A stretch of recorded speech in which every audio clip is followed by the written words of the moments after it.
Simon & Schuster Audio presents The Dunning-Kruger Effect, a novel, by Andrés Stoopendaal.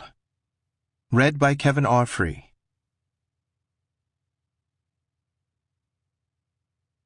1.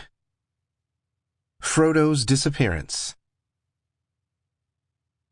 It was only in late March 2018, as fate would have it, just weeks after the publication of Carl Cederström's peculiar article in Svenska Dagbladet about Jordan B. Peterson's 12 Rules for Life, an antidote to chaos, that I seriously came to understand what a truly incendiary, if not scandalous, figure the Canadian psychologist cut, among not only ordinary folk, but also people in my own social circle.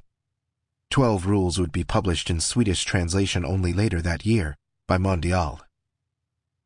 My girlfriend, Maria, who was by this point fairly instrumental in managing my social life, and at whose place I was increasingly spending the night, had decided to invite her friend Agnes, a PhD student in art history, and Agnes's partner, Otto, a historian of ideas, over for dinner one Friday evening at her apartment on Linnégatan in Gothenburg.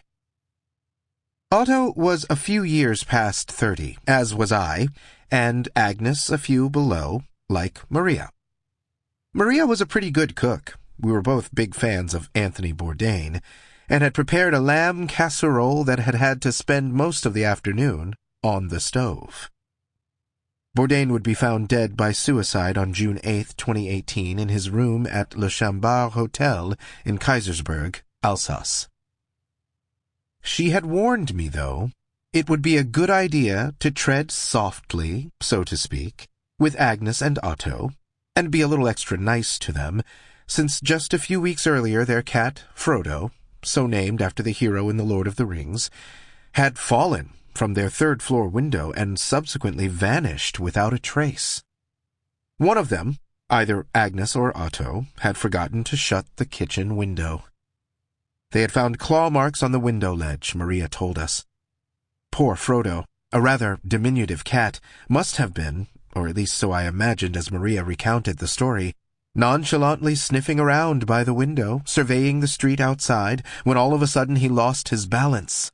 In full-blown panic he would have scrabbled at the window ledge, only to slowly but surely, and possibly to the screech of splayed claws on metal, like in a Tom and Jerry cartoon, lose his grip completely, at which time he must have plunged headlong in the darkness and cold and down onto the pavement, where he, Sample complete. Ready to continue?